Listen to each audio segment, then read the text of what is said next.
Salut! Et si pour cette nouvelle année, tu apprenais à poser tes limites? Ça te tente? C'est parti.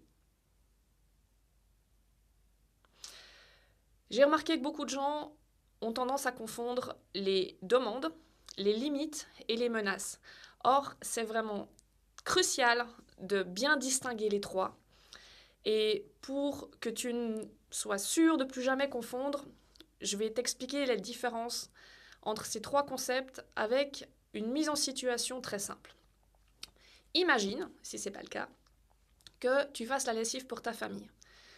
Seulement le problème, c'est que les autres membres de la famille laissent traîner leur linge sale un peu partout. Alors généralement, tu vas commencer par demander « S'il vous plaît, mettez votre linge sale dans le panier. » Comme ça, j'ai pas besoin de le chercher un peu partout dans la maison pour pouvoir faire toute la lessive.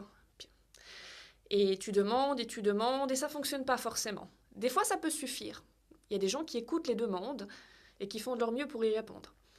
Mais il faut admettre quand même qu'au quotidien, c'est vrai qu'on a tendance à oublier et à pas forcément faire ce que les autres attendent de nous. C'est pas forcément un signe de manque de respect. La plupart du temps, les gens sont pas contre toi, ils sont juste pour eux-mêmes. Donc, tu demandes et ça marche pas. Je fais une petite parenthèse, je parle de vraies demandes. Les sous-entendus du genre la lessive, ça se met au panier, hein, c'est pas une demande. Ça, c'est un sous-entendu passif-agressif. C'est pas une manière saine de communiquer. Arrête ça tout de suite. T'es un adulte avec des besoins, avec des attentes. Alors exprime-les. Elles ont de la valeur. Ces émotions que tu ressens, ces choses qui sont en toi, elles ont le droit d'être exprimées. Essaye pas de les cacher derrière des affirmations comme si ça ne te concernait pas en fait. Tu es au centre de tes besoins. Donc, dis-le, franchement. Fin de la parenthèse. Donc, la demande ne fonctionne pas. Parce que la demande n'a pas de conséquences.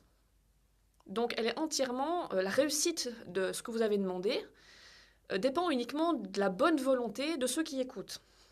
Donc, ça veut dire que ça ne marchera pas dans tous les cas. Donc là, on va poser une limite. Dans le cas de ma lessive, ça va être je lave ce qui est mis au panier à linge sale. Si vous ne mettez pas votre linge sale dans le panier, je ne le lave pas. C'est tout. C'est simple à dire, mais après, derrière, tu as encore du job. Ça veut dire que tu vas devoir acter sur ta limite. Toi-même, respecter ta propre limite. Ça veut dire que tu vas te retrouver à faire des trucs qui vont te sembler complètement crétins sur le moment. À savoir, si tu te prends les pieds dans le legging de ton enfant qu'il a laissé traîner là en allant se doucher, et que tu n'as pas envie que ça reste là à traîner, alors tu vas le ramasser, en sachant que tu te dirigeais de toi-même déjà vers le panier à linge, faire les deux pas qui le séparent et le mettre dedans, c'est extrêmement simple. Et là, tu vas devoir ne pas le faire. Tu vas devoir prendre une autre direction que celle que tu étais en train d'aller pour aller poser le legging de ton enfant sur son bureau. Ça va te sembler complètement crétin sur le moment, mais je t'assure que c'est une excellente chose. Et c'est vraiment important pour faire respecter ta limite. Parce que si toi-même, tu ne la respectes pas, ben, ta famille ne la respectera pas non plus. Tu as dit, si vous ne mettez pas votre linge au panier, il ne sera pas lavé. Si toi tu le mets à sa place dans le panier, c'est qu'il sera lavé alors qu'il ne l'a pas mis. Donc, fais respecter ta propre limite. Ça, c'est la partie difficile de la chose. Maintenant, l'autre chose avec laquelle les gens confondent parfois la limite, c'est la menace. Donc, dans le cadre de ma lessive, une menace, ça serait par exemple, si je trouve encore ton linge sale qui traîne par terre, je le mets à la poubelle. Où est la différence? Eh bien, il y a deux choses à prendre en compte. Premièrement, c'est la proportionnalité. Donc, dans la limite que j'ai posée, si tu ne mets pas ton linge au panier, il n'est pas lavé, on va dire que la conséquence, elle est proportionnelle au problème de base. Et en plus, la deuxième chose, c'est qu'on reste sur le même sujet. C'est deux choses qui vont relativement bien ensemble. Si mon linge n'est pas lavé parce que je ne l'ai pas mis au bon endroit, on reste sur le thème de la lessive. Mes affaires sont mises à la poubelle parce que je ne les ai pas mis au panier à linge sale. Ça sort un peu du cadre. On est sur quelque chose de différent. Donc c'est ça la structure de la menace. Elle va venir généralement poser une conséquence, soit sur les possessions de la personne, soit sur des libertés, ou sur la relation en elle-même. Par exemple, si tu fais pas ça, je te laisse plus utiliser la voiture. ça, c'est pas normal. On va dire, dans une relation entre adultes, il n'y a pas de place pour la menace. Je ne parle pas de l'éducation des enfants parce que suivant le niveau de maturité de l'enfant et ce qu'il est en train de faire, si par exemple il y a beaucoup de violence entre deux enfants ou des gros dégâts sur des objets qui sont en train d'avoir lieu, parfois la seule manière de le faire arrêter, c'est d'avoir recours à une menace ou menaçant de priver ses affaires ou de priver d'une activité. Donc je ne parle pas du tout de ce cadre-là, mais je parle de relations entre adultes. Il n'y a pas de place pour la menace entre deux adultes. Mais c'est pour ça que c'est très important de faire la distinction entre une menace et une limite. Parce que par exemple, un partenaire qui dit à l'autre « Si tu cuisines pas pour mon patron, je te quitte », c'est une menace.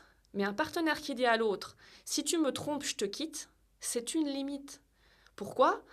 Parce qu'on est sur le sujet de la relation, des valeurs profondes de la relation.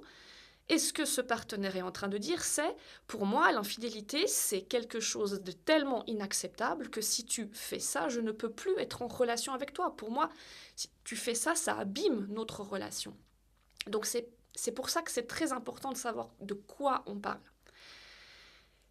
Et l'autre raison pour laquelle c'est vraiment important de faire cette distinction, c'est par rapport aux réactions des gens à qui vous posez des limites. Des adultes bienveillants, bien ajustés, et qui sont dans un désir d'être en lien avec vous de manière saine. Ces adultes-là, quand vous posez une limite, ils vont l'accepter. Ils vont peut-être râler, parce que maintenant ils doivent mettre leur linge dans le panier, ou bien leur linge n'a pas été lavé parce qu'ils ne l'ont pas mis au panier, par exemple. Mais ils vont accepter votre limite. Peu importe qu'ils l'acceptent en râlant, c'est pas important ça, mais ils l'acceptent. Par contre, quand vous avez en face de vous une personne qui a des traits narcissiques, cette personne-là va être incapable d'accepter votre limite. Mais non seulement elle va être incapable d'accepter votre limite, mais dans bien des cas, elle va avoir une réaction assez disproportionnée. En fait, elle va réagir comme si vous étiez en train de la menacer. Et ensuite, elle va probablement vous menacer à son tour en prétendant que c'est la même chose. Et ça, si vous n'êtes pas bien au clair sur la différence entre une limite et une menace, eh bien, vu que vous êtes en face d'une personne qui est très énervée, qui parle fort, qui est très sûre d'elle, qui est convaincue, elle est convaincue que vous l'avez attaquée en premier et que vous méritez cette menace. Eh bien, si vous n'êtes pas, vous, très au clair et très ancré dans vos deux pieds, dans vos deux chaussures, eh bien, vous risquez de vous retrouver à vous excuser et à encore et toujours ne pas avoir de limite. Mais là, maintenant, vous savez la différence. Alors, faites circuler cette information. Je suis sûre que si vous n'êtes pas concerné, vous connaissez quelqu'un qui l'est, qui a une personne dans sa vie qui ne la laisse pas poser des limites. Alors, envoyez cette vidéo, faites circuler, qu'on commence tous une bonne année où nos limites sont respectées. Salut!